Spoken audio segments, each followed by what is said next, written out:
So let's kick things off and tell everyone that J2v takes place on July the 11th and 12th. There'll be 4 stages, films, panel discussions, and a lineup which you are curating. So honestly, the first and most simple question to start with is, can you explain the process behind the curation? Yeah, I needed to show how we represent my brothers and sisters in Detroit, and you know, make sure that people remember that Detroit is where this shit started and it went down. And for glory, hallelujah, this is the way it is. Oh, my peoples, oh yeah. Uh-huh.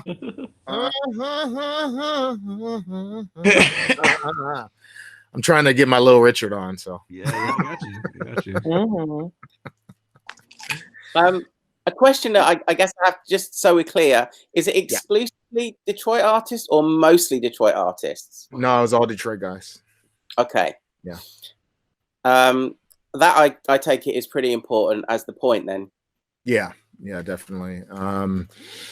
The you know, the reality that everyone's at home and that we could do it, we should do it, and we did do it, and that's what we did. Unfortunately, some people who are from Detroit but couldn't come, like Mr. Troxler up there. I escaped, man. It was a quick thing happened. I was meant to come, but then I was able to get back home to Ibiza. So I'm sorry for that. Yeah. Well, I'm sure if we were doing it in Kalamazoo, you would have came, motherfucker. Even less of a chance, to be fair.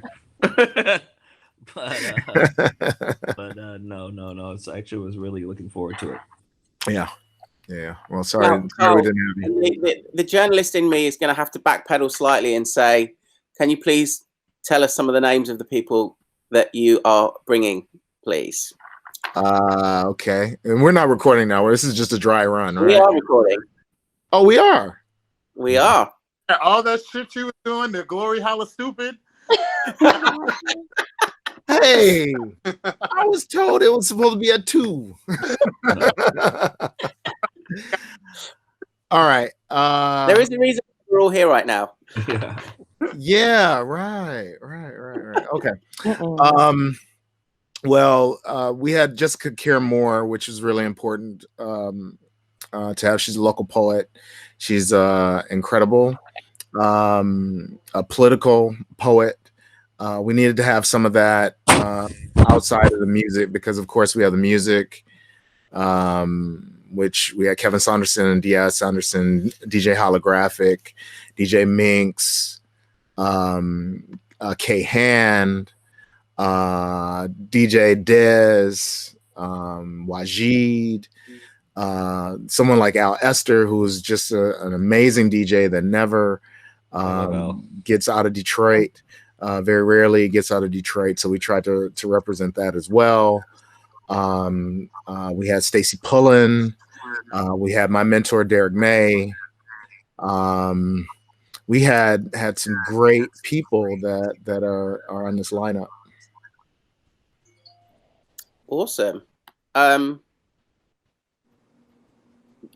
you tell us a little bit more about Jessica Moore? You mentioned, so she's a poet, an artist, and an activist. She's quite a new name to people watching this. How did you come across Jessica? She has been doing some work with Jeff Mills over the last couple of years, and I think how I came across her was on Jeff Mills' radio show that he does. I don't know. I think it's monthly or bi-monthly or something of that sort. So when I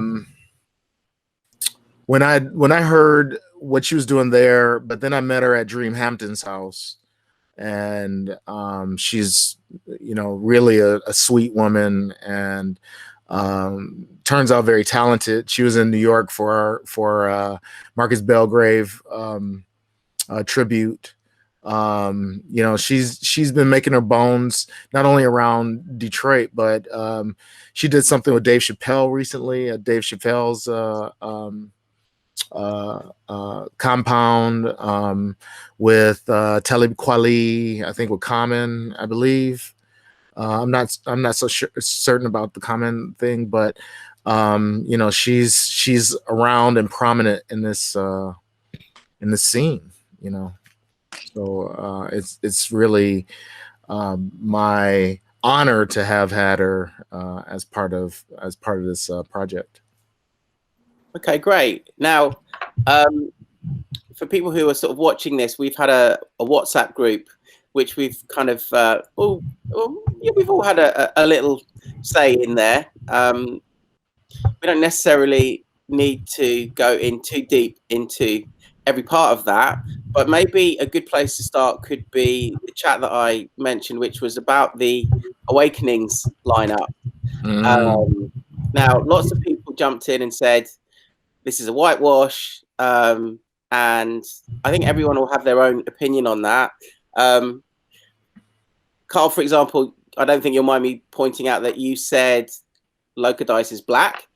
That seemed to go kind of unnoticed to a degree, but I guess the bigger point was when it comes to... We didn't know that.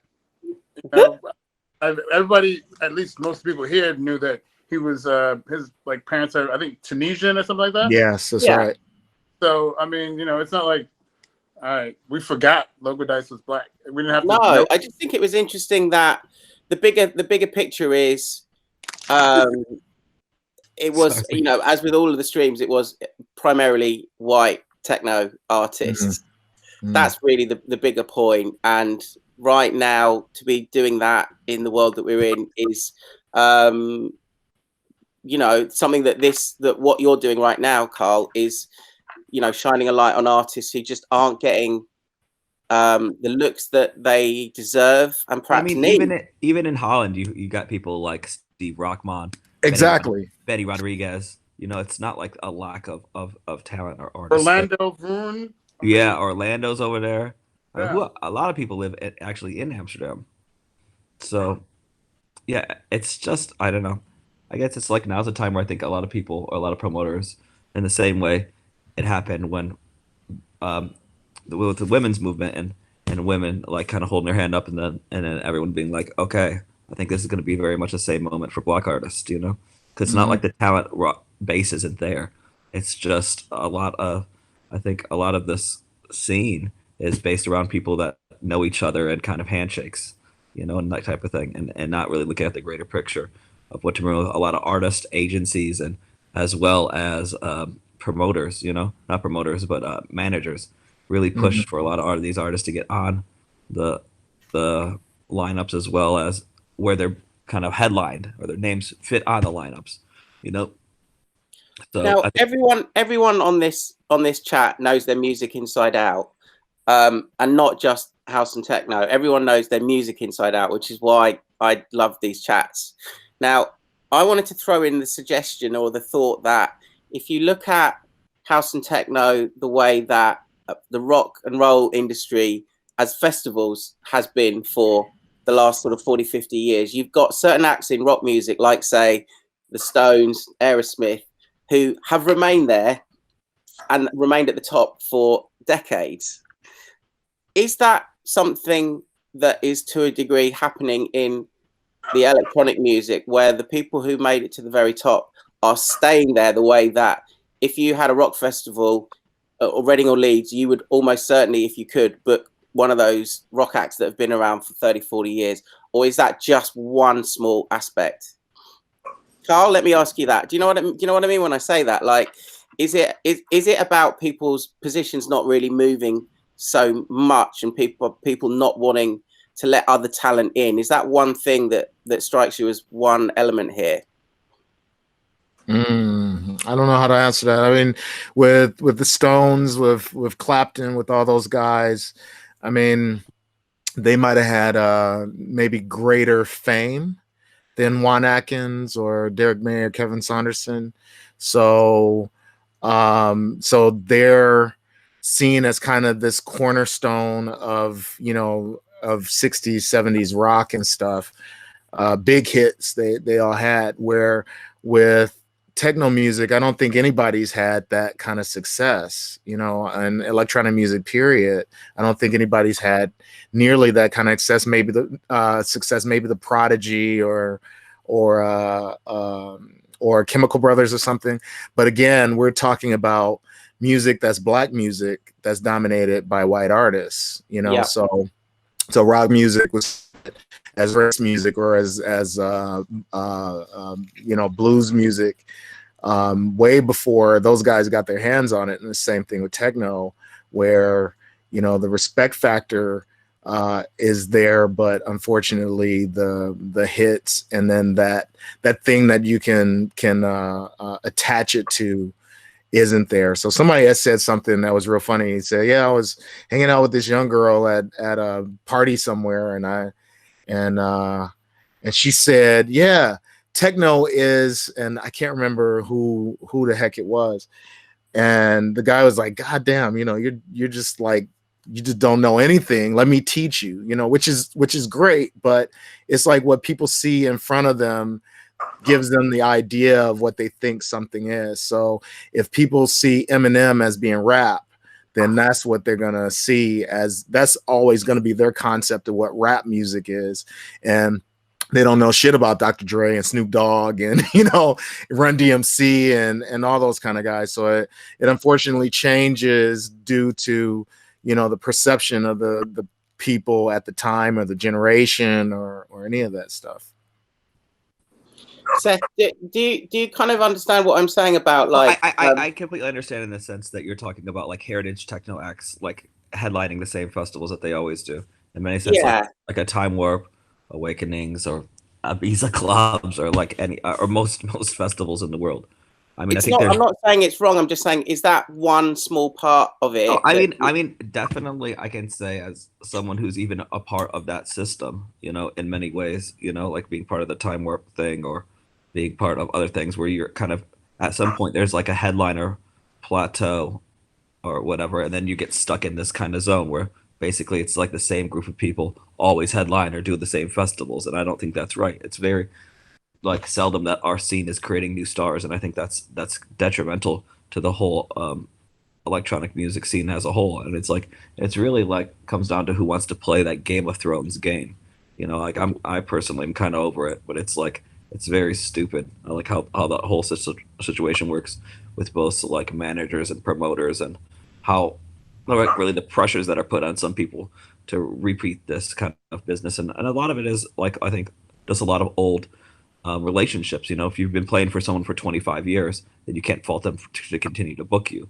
However, I do feel that like in terms of some of these larger festivals, that there should be a greater and there has always should have been a greater representation of like American Black and house acts who actually all these artists are all these artists records are being played, but then they're not being represented being formally booked at the festivals. So it's like a kind of mix of like, okay, when you're playing our music but then not putting on our artists, that's where the kind of gap is, you know, and that's what's wrong. Ariel, you made a really good point, which is about you wanted to talk about the audiences and how ultimately, if you are, you know, someone who lives in the UK and spends a lot of time in Europe, obviously those audiences are primarily white audiences, but ultimately it's a question of hopefully the new kids coming through not just being, as it always has been, just young white men or boys. You know, you want more female talent to come through. You want more female representation in the audience. But you also want it to be, you know, one of the things that I loved about Ibiza 20 years ago was not feeling like I was in the UK. I loved looking around space or whatever and thinking, I don't just feel like I'm the only, I actually felt like being white was an unusual thing in certain places because it was Spanish and Italian and French and and I found that refreshing. But actually the bigger point for you is you want the audiences to change, don't you?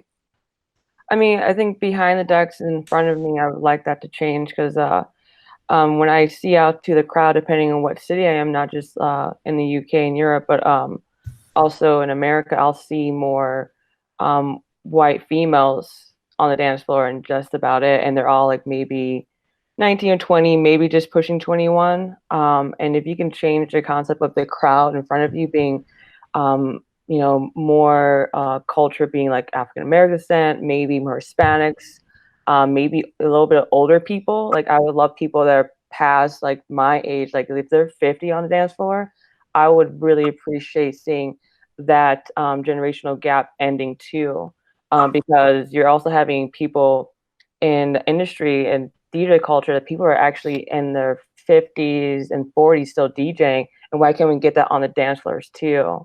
Because then we can have more of a conversation of us as all, you know, one people. I just don't want to go to a club and I'm hanging out with 19-year-old white girls that are just starting to come of age. No offense, it's just that moment of I need the culture to combine, because my music combines is not just one types of people.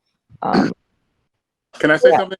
Yeah, of course. I was having this conversation with a friend of mine, and Paulette, you know, DJ Paulette brought up the fact that, you know, she was mentioning it to some people like, oh, why don't you ever want to come to this event or to this festival or anything? It's like, because they don't put anyone on for me. Like if they had people I wanted to come and see, I would come and see them. So that ends up being a big part of it too, with these festival organizers and with these people who are booking these talents. They always go that this is our audience. Well, this is your audience primarily, I feel, because of who you're putting up there to play for them. If you want to attract other people or attract a different audience or attract even more inclusive or more, I don't want to say well-rounded, but I mean in terms of pulling from different demographic groups and different sort of classifications and things, then put people up there that want to see that, you know, Yeah, that would draw those people in. If you want to get some more like middle-aged Korean women, then you would put someone on the bill that they would want to come and see. It's a typically follow that for like these people that hide behind a sense of, but this is our thing, you know, well, change the thing. That's how you fix that. You just change the thing. It's not even that hard. No, 100%. It's about representation. And it's like you don't get people to come to parties who don't feel represented. It's like if you're at a thing and you're, I mean, I don't know, let's say this new, what are they calling it? Organic house or shaman? Like, I don't know, this whole thing. It's like, I saw that as like a joke the other day, but I guess they turned into a real thing. But that's kind of like beatport, neo shaman, I don't know, this like Tulum bullshit. But if you like only playing music like that, then you're obviously going to only draw a certain crowd. If you're only playing music like Dixon, then a lot of other people are going to be like, that's, I mean, he's a good friend of mine, but that's like, a lot of people aren't going to be drawn towards that sound or music. It's like only certain demographics of people. So if you don't see black people or women or people of different ages DJing in front of you, then your entry level is that only of kind of that other genre or other style of music, then obviously you're only going to feel that that's the whole music that represents that entire community, but you won't feel as because like I mean if you want to go dance with some older people, go to Derrick's party, Queen in Chicago. Ain't nobody in there like 21. I mean, there's a couple, but they're like, you know, they end up being like somebody's son or some shit. No, they just can't. My son, like, all right. But yeah, it is like that. It's really like that.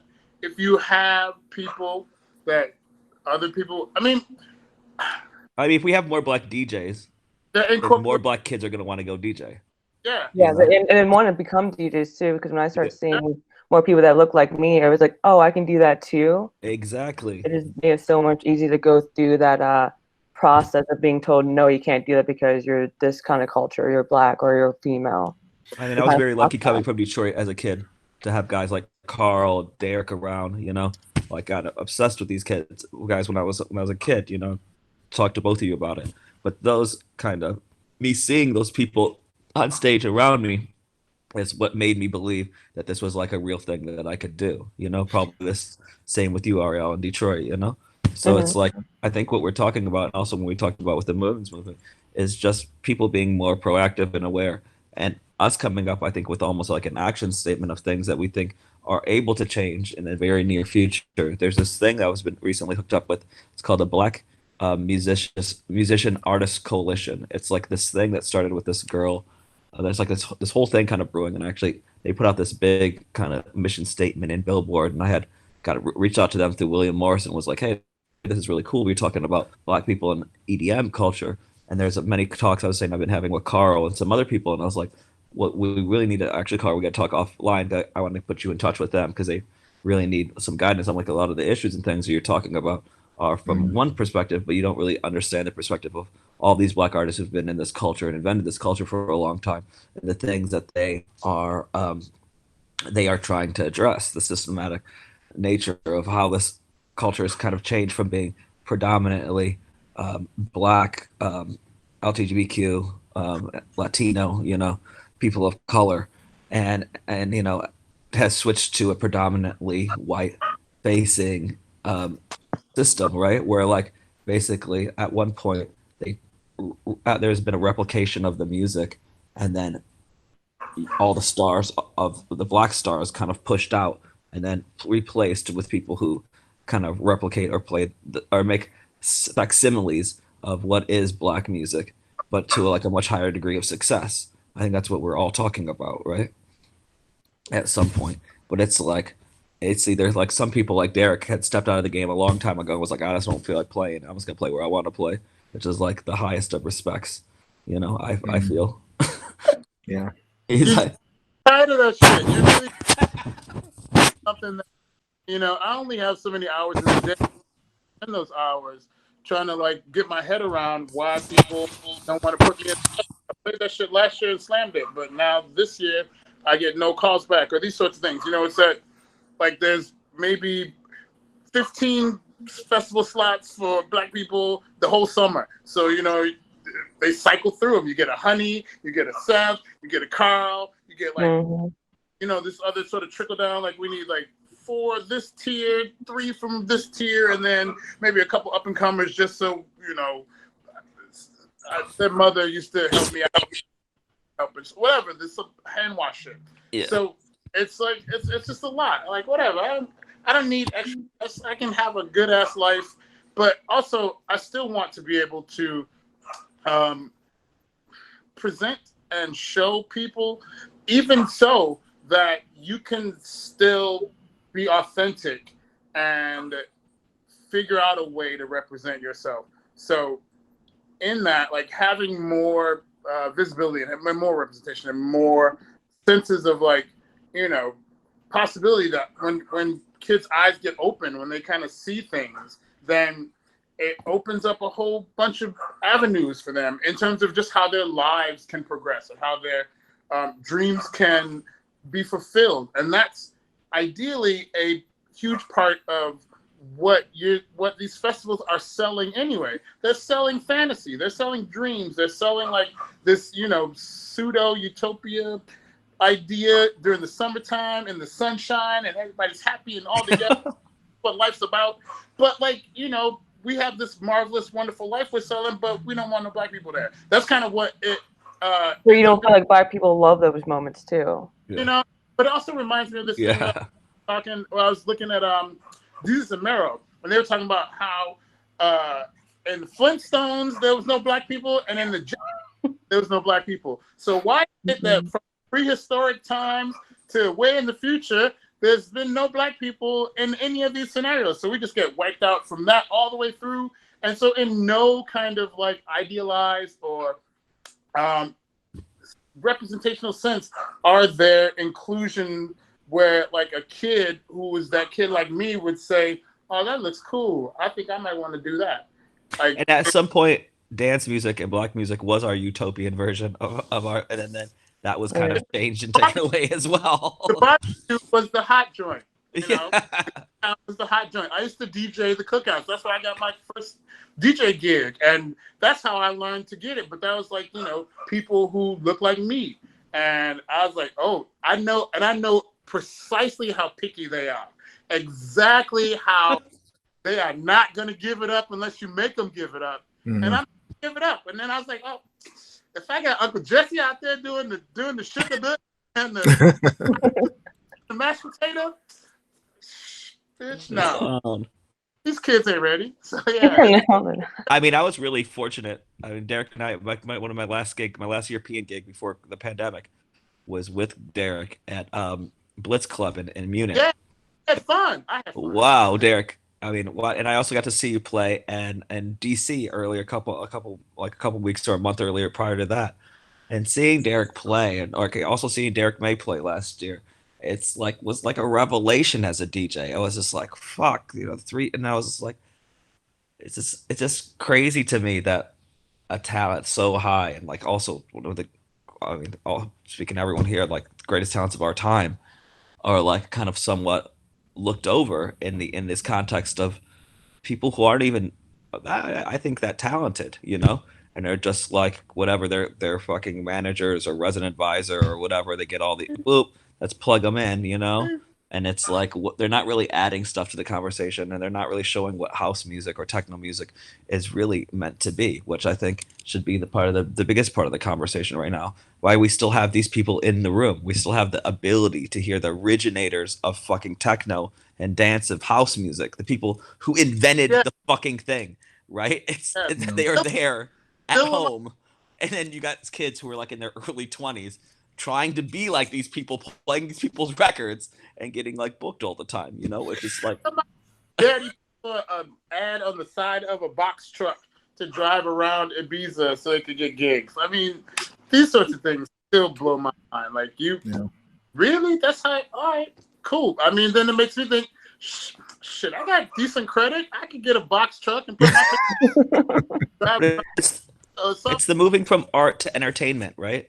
And it's the wrong kind of message, I think, wholly, because it says nothing about their talent. It just says something about their ability to ease their way in, or to sort of shoehorn their way into a position that, those opportunities aren't available to everyone. Not everyone daddy can get them a truck. Not everyone's whatever manager is so-and-so and so who knows so-and-so and so. And then you just get this middle of the road sort of level of experience and also imagination. Like, I don't find these people have much imagination.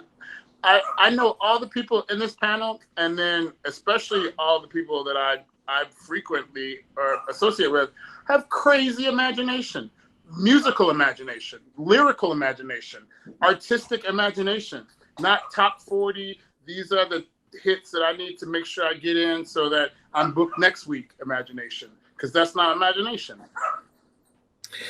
Well, what it sounds like you're saying is the same thing that happened to Little Richard when Pat Boone would redo his song. That like White People are the cover of the Isley Brothers album. Right. The early Motown records started out with not the faces of the artists on them, because it was said that they couldn't sell the records if they did, and the middle of the road aspect of it. I mean, there are a lot of people putting out a lot of hot tracks. There are maybe too many people putting out sort of hot tracks. There's no A&R men. A&R men were at least at some point, I think, like a kind of gatekeeper to a certain level of things. Like, you had to have 3 or 4 people that, okay, yeah, and then go through the process. Now, I got a label. I can just upload it to Beatport. And that's democracy in action and lovely, but there's no process. There's no finishing school. There's nothing more than being able to. And if anyone can just be able to, then why not us? Why can't we just be able to? Where's our able to? So, well, the finishing school before was like in Detroit. The finishing school was Music Institute, and I'm sure for you guys, the finishing school was the Warehouse or the Music Box, or And like, I know you played the closing of Shelter. Did I? Yeah. I was supposed to play, but I couldn't make it back home. They're like, "That's all right. We got Kyle Craig." I'm like, "Oh." Okay. But those were the finishing schools. So, you look at Atlanta and their thing, what is it? Organized Confusion or something. That's kind of like their finishing school for trap music down there. Right. If you want to get into it, you want to do the music, then then you go to see those guys. And in Sweden, it seems like for pop music that goes on into EDM music, I read some type of article on Airplane, and they've got something where they manufacture, they're manufacturing a lot of those artists, but ever the dudes, yeah. Huh? I said it's like Max someone and yeah, somebody like that. My finishing school was in Europe because I left so early. So right.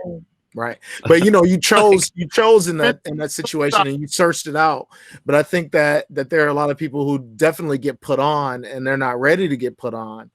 And it's not the same as what it was before, where you just go by the seat of your pants. It's like they put you on, you become like this kind of it person for the time being, and then you just kind of disappear because you don't have the talent. You don't have that thing that finishes off that talent for you to keep on, to keep on the scene. Also, the time it takes to be a really good DJ or a really good artist. It takes a lot of time, like 20 years, 30 years, 40 years. Right. I mean, I'm young. Too. I'm 20 years in the game so far. Yeah, I'm still learning, bro. every day. But do we now live in a time where the importance of the history of electronic music is less important than, say, what an artist has done? Like if you had a Beatport #1 versus if you've got a 25-year career. I think we are in that time. Yeah. What do you say, Derrick? Sorry. I said if people start thinking history isn't important, then that's the kind of shit that causes what's happening. That's how we got Donald Trump. Not knowing history at all. Yeah, but it is true that, sorry, Derrick, but it is true that I mean, we've gotten to a time where it just seems like what you do now is important. What you did then isn't important. So, what did Derrick May always tell me? You're never as good as your next hit. So it's like you can be a has-been so easily in the music business from way before, but there was still like that respect, that historical respect that happened where, there was something that was being said that made you go out and look for these guys. You hear about Frankie Knuckles, you hear about, Derrick May, you hear about Larry Levan, you hear about all these guys. It's important that we know those history, but it just seems so far-fetched that there are people that are coming in that are just dipping their foot in the pool and they don't give a fuck about nothing else, only about what they're experiencing right at that time, and then when they get bored of it, they're out, and then they go back to listening to whatever rock and roll in many cases. I think also that there's like a new generation, maybe closer to RL's age and kind of like Gen, what is it, Y or Z, or I don't know what you guys are. X. I don't know. I'm just living here. I'm just living. I'm like 30 is my age. I'm not. Oh, you're 30. Okay, so we're actually closer to the same age. I thought you were a bit younger. You got better skin than me. Oh no, you got the good skin. It's okay. Yeah. No, but like the really younger generation, that say that, I don't know, whatever they're called. They are really on this path of like living their own lives and not looking at all about the past towards anything, not just music. It's like we're here, we're now, we want to forge our own way, and we don't really care about what's happened before. And I think that's kind of going over to music, to everything else. With like, I know when I was coming up, and RL was probably coming up too, especially in Detroit, you had to know about everything that happened already, or else you couldn't even be in a conversation or in the room with people. It was so part of even just to be able to have a conversation, you had to be like, so, and then people would be like, what, wait, what, that was, You have to know the history, but because you'd be checked a lot consistently. And it's good that you have like peers that want to check you, but also me growing up, so I'm 30, and I know for me, it was a lot of actual gatekeepers consistently, but there were actually at this time like a more white gatekeepers consistently in like Ann Arbor area, which I had to prove myself in different ways as being a female, but also knowing like, oh no, what, I'm a Detroiter, I know what I got, I know what I can do, my skill. And this generation also, for me personally, we don't want to waste our time consistently having to prove ourselves of the history we know. We just want to show you, like, here's all the work I've done of learning my history. I think about that, like, it's like a very fundamentally Detroit school of thought, like how what you're just speaking about. Okay. Chicago as well. You know, it's like a way of that before it was kind of brought up in art. But when you go to Europe or maybe a lot of other countries that where electronic music has booming scenes, these same dialogues aren't as important in the conversation. You know, and then that's why it's so important right now that we readdress the cultural heritage of house and techno music. So then as techno and electronic music glows into this huge booming multi-billion-dollar business, that people also understand the same dialogue that we went through. Right. And understanding the heritage of both electronic music far and wide, I think. And I'm happy you say that, because when they will get to the roots of it, they're going to love it a lot more. Yeah, how much of its history, and that we still have like living legends that can perform their asses off. It's going to be amazing when they start putting us back up there in that way platform, because it doesn't go downhill; it only goes up. Up! Yes. Yes, girl. Yes, I'm here for that. I love that. It don't go down; it only goes up. Yeah. I had to do some extra stretches. At 51, I mean, it's a little tight, but you know, the thing that I find is, Yeah, Derrick, you could mix records with no sound. Beautiful. I don't think that a lot of people play into their decision factors as experience. Like, there are people who have literally been playing in front of crowds of people for 25, 30 years, for longer than, you know, any of like a whole dance floor's worth of people have been alive. And that's not a consideration. Like, you don't think that can be important. You just want somebody cute, or somebody that's easily marketable, or who has a really cool logo or a nice gimmick. And it overshadows the actual music. It's not the music. What ends up happening is the music doesn't count. The music is secondary, maybe. You know, it's definitely the presentation of the music first, and not what the power of the music actually is. The dance moves. Yeah, like those moves they got up on stage now. A nice haircut, and he always has a crisp collar, and this is, you know, Mask Dude number 7. And, whatever, you know, I was saying, like, his someone with, you know, a rah-rah hairdo, and this is that, and you put them together, and there's your lineup. It's like a bunch of looks, or a bunch of sellers, like things that they get people to buy, and then the music comes in as whatever is, like, you know, fucking Colonel Sanders was on the bill, motherfucker. That was crazy. Colonel Sanders, I didn't get a call. Goddamn, what is that? Well, Colonel Sanders was doing like all those other rich kids. They daddy was buying for. Shit, Sergeant Sanders. I don't know what's above a colonel. General. General Sanders out here buying slots. Well, we finally got to the M word, which Derrick, you correctly said is marketing. But there's another M word which I like, which we haven't talked about, which is mystique. Now, you've rightly said, you know, that marketing is incredibly important. If you want to make it without marketing now, and you have incredible music, is mystique enough? Derrick, I'm going to put that one in your back to you. Mystique. You know what? Here's a thing that I'm going to be fully honest about. I don't know anything about mystique. I just don't like doing a lot of shit. Like, I don't like playing the game. I don't like being involved in sort of odd roundtables about things. I have a very nice, comfortable position that I occupy, which is I got my dogs, I got some plants, I walk around, I DJ on the weekend. It's a nice, like, little boutique life, and that's my actual authentic living. That's not my cultivating a sense of anything. That's not me attempting to mystify or demystify by any means. This is an authentic way of being. So the mystique is drawn or possibly manufactured again by someone else's lack of knowledge, lack of information.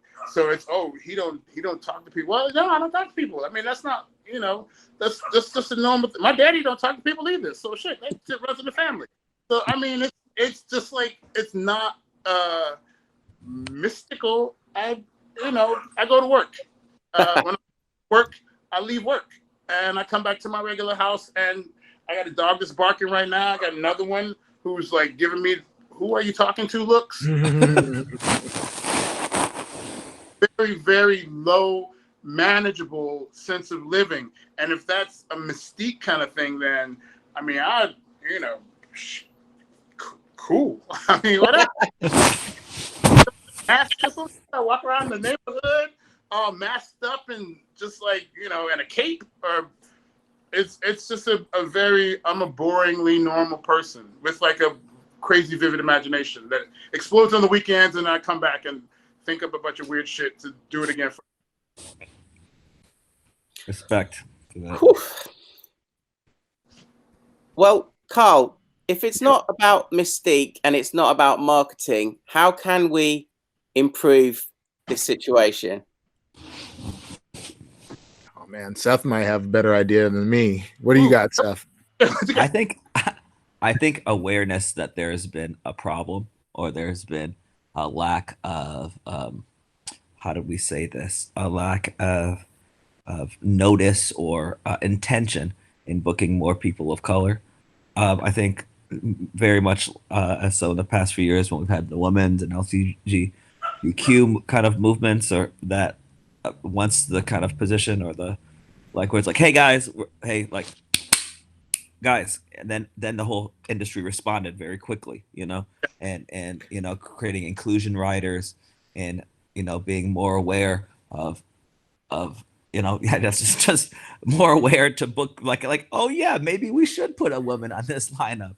Oh yeah, is there anyone trend to worry about in these things is that sometimes like these industries follow trends. So Yes. if it's trending LGBTQIA plus, then they're like, oh hey, that's marketable. We got some absolutes. We can get some spin over here. If it's the Me Too movement, we need to include women because women are trending right now. Yeah. I don't want it to become a cynical or have anything sort of like just because it's the sympathy du jour or whatever.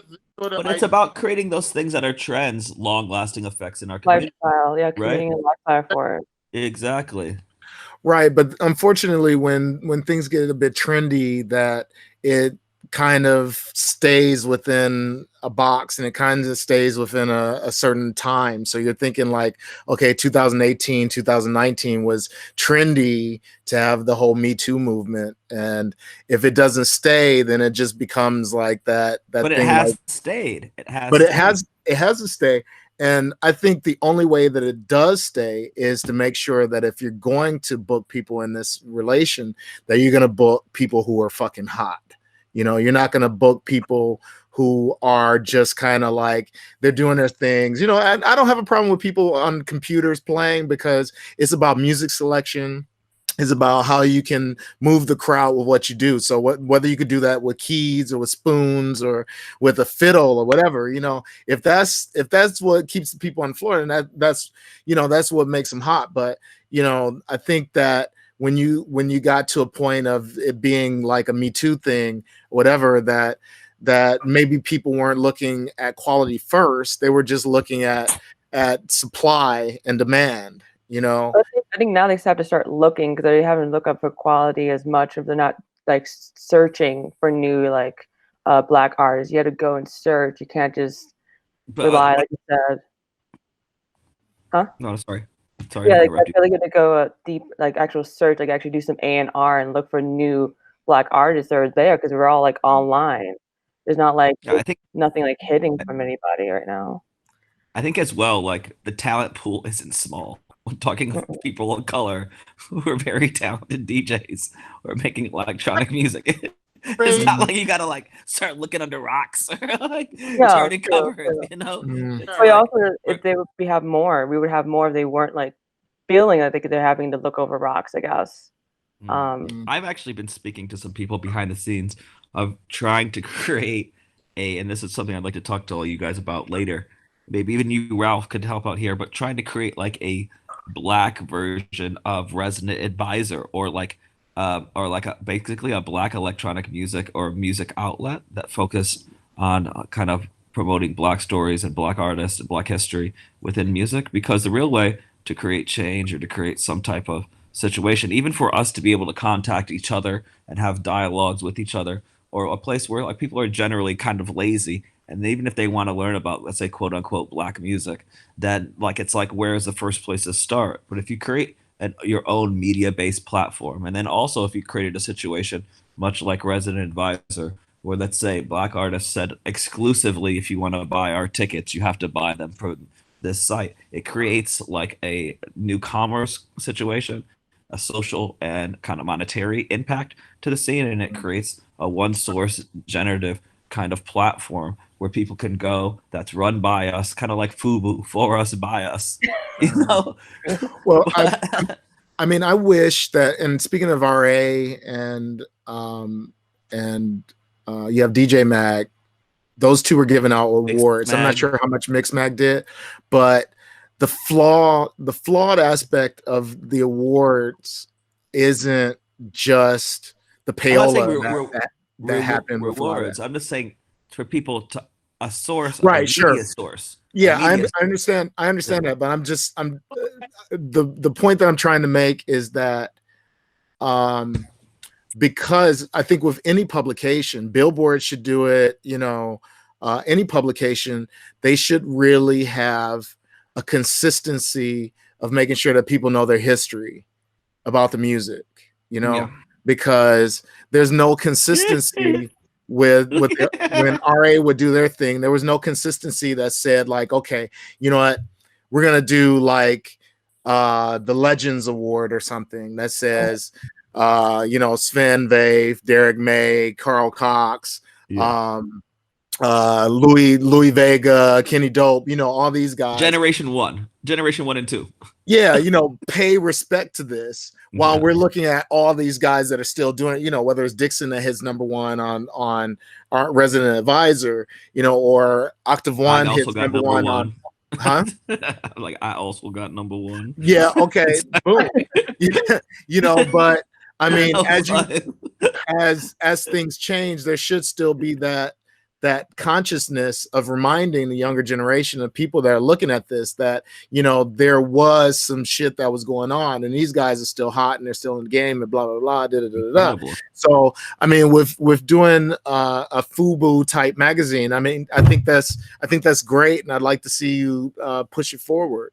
In the meantime, there's work to be done by these organizations that are out here now, and whether they are in print or not in print, it should be some. This is why I wanted to hook you up with this Black Music Artist Coalition. Okay, I was like, but this girl, a Laurel, I can't remember her name. They're trying to put out like an actual action statement of like step-by-step things that we can see that the electronic music can look at and take the steps to change immediately. And I think those conversations need to be had between both your generation, between all of our generations, and actually they're trying to put together a kind of like forum, offline forum for us all to speak, and then create one cohesive kind of action statement, and kind of let's like, hey, this is what we see is changeable. This is what we would like to see change, and this is how you can affect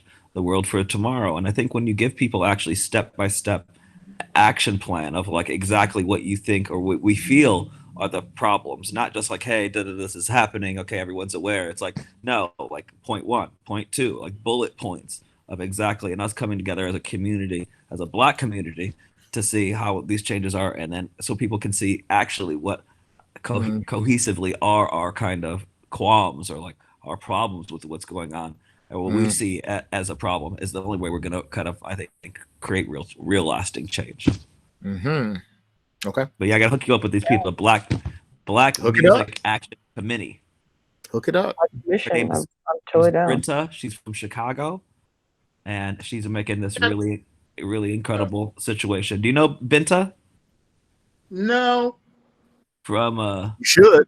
You should. Suppose she is there from wait, what's the name of this company? Nice Work, I guess. I got pulled into some kind of email thing, but like I had said, I don't really be looking at email things. Yeah. So I actually was talking to them about you and Honey, and I was like, the two people we want to talk about it are the last few people who want to talk about any of this. Oh, so maybe I'll have to start, paying more attention to some of the, at least like the communications that I'm getting, because especially, since February, I've never had this much time off. It's amazing. I'm feeling this like internal growth in all these other places because I have to put. Like, I don't have to worry about going away or traveling or being like taking 2 days to recover because I am almost 51 years old and that sort of thing. Like I'm just blossoming over there. Yeah, it's so amazing. Like, any of these communications, I need to start looking at some emails again. So that may be don't say it too loud because people will be like, "Oh, Derrick just want to stay home." You'll be wondering why you're not getting calls, and they'll be like, "He just want to stay home." No, they also wants to buy some new shoes. Derrick also wants some extra cheese on Papa. Derrick gas in his car. Derrick got food for dogs. So yeah, Derrick needs to work, and Derrick's always ready for work. But I had missed some of the communication in this time of sparse communication. But it's also all of us communicating and coming together and finding out what exactly do we think can change and how we would like to see that change implemented. And I think hopefully electronic music will respond to us like they responded to everyone else and come right about what we need to change in our industry, because electronic music has been somewhat utopian. Fix it real quick. I know it's cynical as fuck, and I'm totally that person because I think that way sometimes. We need a petition, because if you make a petition, everybody loves the petition. Motherfuckers. Yeah, that's the thing. If we get like an action statement that you get every black artist to sign of like, hey, this is what we want, then it's like you can't really not get behind that. Should you get Jeff Mills to sign something, everybody can listen. That signature on that, everyone's like, Jeff Mills agrees. Right. Heavy hitters, some Alfred, some John Hancocks. I'm like, Alfred Hancock's, John Hitchcock. Like, I don't care about these brothers, but Jeff Mills said yes. Right. That's what you talk about Mystique then, right there. Yeah. Huh? Head of the Black Caucus, Jeff Mills. He's like, hello, how are you all? That's incredible. Like all super soft smoking an alien. I'm missing Walgreens. In Chicago, right? Does he still live in Chicago? Home Depot, and Jeff Mills is buying screws because he needs them for the store. Like, all right, oh hey. Jeff Mills at Home Depot is just an amazing idea. With a crispy pressed slack. Yeah, like the pleats. Pleats and boots. He's going in. He's in Home Depot in his church clothes. Yeah. Yes, his car bottoms. Amazing. Respect. Hey man. Sorry, we got on a little tangent there. That's all right. Now, if you weren't talking about Mystique, I'd say, Derrick, haven't you got a manicure coming up? I do. I keep looking at the microwave. I'm like talking to you. I think your microwave is too close to the computer, man. I actually have to go soon as well. I mean, Carl, why don't you wrap up with any final thoughts that you want to say to everyone out there watching? Oh man, well, thank you all for being part of this. Thank you to my brothers and sister there, Derrick and Ariel and Seth, and I'm so happy that we had not only this chance to get together and talk about the state of the union of electronic music, but also that we could present our Say It Loud stage at Junction Festival and really present all my brothers and sisters from Detroit to the people, and that hopefully that already know them, but the ones that need to know about them are paying attention, and it's a great thing. Wonderful. Thank you, everyone. Have a great day. See you all soon. Thank you. Bye.